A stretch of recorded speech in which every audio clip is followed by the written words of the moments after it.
اصغر گونڈوی نے کیا خوب کہا تھا کہ چلا جاتا ہوں ہنستا کھیلتا موج حوادث سے، اگر آسانیاں ہوں زندگی دشوار ہو جائے۔ ایسی ہی بات پھر اقبال نے اس انداز میں کہی کہ خطر پسند طبیعت کو سازگار نہیں وہ گلستاں کہ جہاں گھات میں نہ ہو صیاد۔ اور غالب نے تو کمال کر دیا، کہا ان آبلوں سے پاؤں کے گھبرا گیا تھا میں، جی خوش ہوا ہے راہ کو پرخار دیکھ کر۔ راہ کے کانٹوں کو چاروں ناچار برداشت کرنا ایک بات ہے، اور ان کو دیکھ کر خوش ہونا اور بات ہے، اور بڑے حوصلے کی بات ہے۔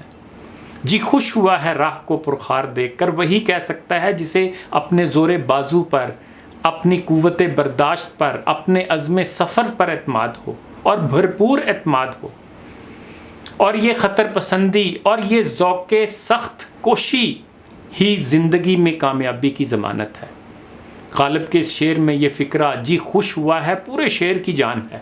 راہ کو پرخار یعنی کانٹوں سے بھرا دیکھ کر نہ صرف یہ کہ نہ گھبرانا بلکہ اوپر سے خوش ہونا، زندگی کے ایک خاص رویے بلکہ ایک خاص فلسفہ حیات کی غمازی کرتا ہے۔ راستے کو کانٹوں سے بھرا دیکھ کر خوش ہونا نہ گھبرانے سے بہت آگے کی منزل ہے، یعنی شاعر کانٹوں کا خیر مقدم کرتا ہے۔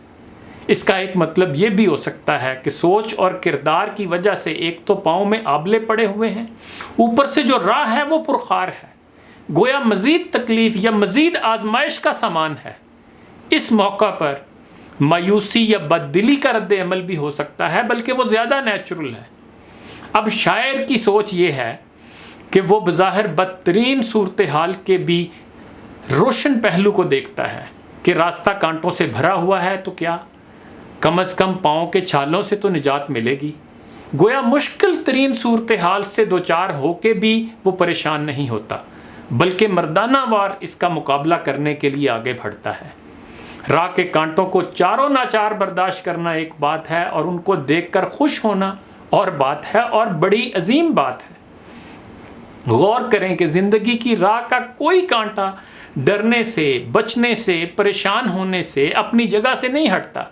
اور یہ بھی یاد رکھنا چاہیے کہ کانٹا کسی شکل میں بھی سامنے آ سکتا ہے، وہ کوئی ہینڈی کیپ بھی ہو سکتا ہے، اس کی صورت وسائل کی کمی، ماں باپ کی شفقت سے محرومی بھی ہو سکتی ہے۔ حاسدوں کے حسد اور دشمنوں کی دشمنی بھی کانٹے کی ایک شکل ہے۔ تعلیمی سہولتوں کا فقدان بھی کانٹا ہی ہے۔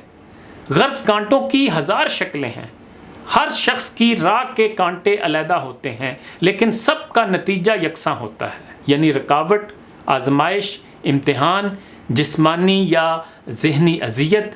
ایسے تمام موقعوں پر اور ایسی تمام صورتوں میں صحیح رویہ یہ ہوتا ہے کہ صورتحال کا جرت اور دانشمندی سے، صبر و تحمل سے مقابلہ کیا جائے، بلکہ اس پر غالب آنے کی کوشش کی جائے۔ مشہور امریکی مصنف اور دانشور ایمرسن نے اپنے نظریہ تلافی میں اس نقطہ کی وضاحت کی ہے کہ جب قدرت کچھ لیتی ہے تو کچھ دیتی بھی ہے، کوئی کانٹا راستے میں ڈالتی ہے تو کوئی اور اٹھاتی بھی ہے، کوئی ہینڈی کیپ ہوتا ہے تو قدرت کوئی اور قوت یا صلاحیت وافر مقدار میں دے کر اس کی تلافی بھی کرتی ہے۔ اگر راہ پرخار ہوتی ہے تو کہیں چھاؤں بھی ہوتی ہے۔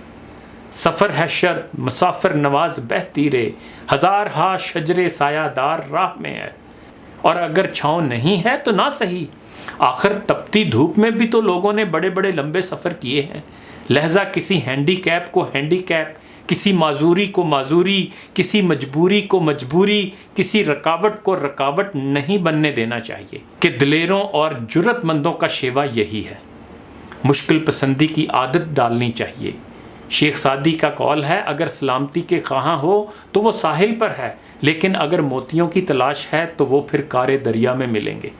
اور ٹھیک یہی بات اقبال نے ان الفاظ میں کی کہ محروم رہا دولت دریا سے وہ غواص، کرتا نہیں جو صحبت ساحل سے کنارہ۔